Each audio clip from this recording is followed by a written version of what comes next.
The next few chapters establish the rhythm of life on Bathsheba Everdene's farm and introduce a new plot line into the novel, Bathsheba's relationship with Mr. Boldwood.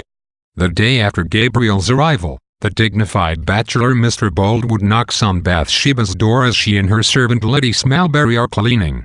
Boldwood comes to ask if there is any news of Fanny Robin, whom he had helped when she was younger. From Liddy's gossip we learn that Boldwood is a confirmed bachelor whom many of the local women have tried unsuccessfully to woo. Bathsheba calls a meeting of the farm workers to announce that she has dismissed the Pennyways for thieving and that she will take on the bailiff's responsibilities herself.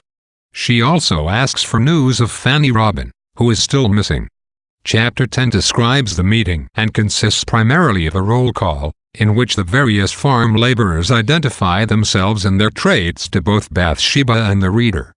Chapter 11 reveals what has happened to Fanny Robin. Here we see her arrive at the barracks of Sergeant Troy, many miles north of Weatherbury. The narrator describes the scene from a distance. We see Fanny as a spot almost lost in the snow. She throws snowballs at a window to get the sergeant's attention, and they have a brief conversation in which she reminds him that he has promised to marry her. He responds callously but agrees to uphold his promise. When he shuts his window, the other soldiers are laughing. In the next chapter, it is market day, and Bathsheba tries out her new role of farmer. The only woman in the group, she nonetheless comports herself well. The only man oblivious to her beauty is Mr. Boldwood, who does not look at her once, as Liddy remarks on the way home. When Bathsheba and Liddy are at home on Sunday, Bathsheba is about to send a valentine to a young boy when Liddy suggests that she send it to Boldwood instead.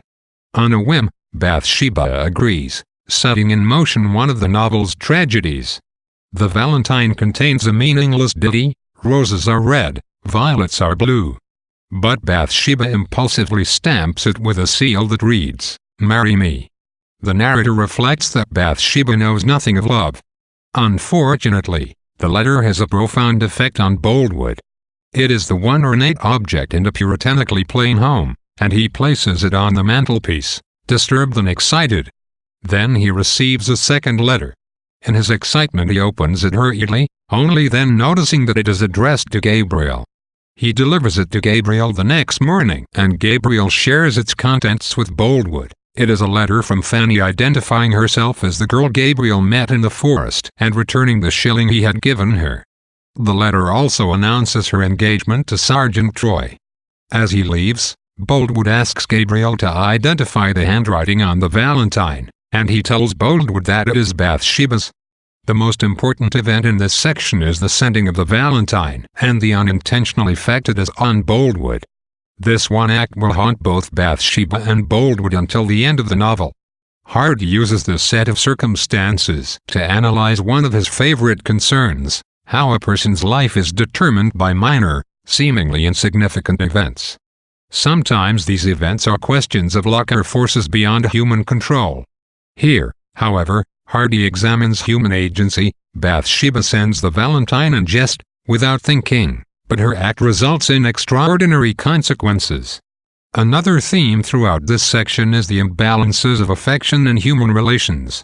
This imbalance characterizes the relationship between Gabriel and Bathsheba, as well as that between Sergeant Troy and Fanny Price, and Liddy tells us that Boldwood has been unaware of several local women's efforts to win his affections.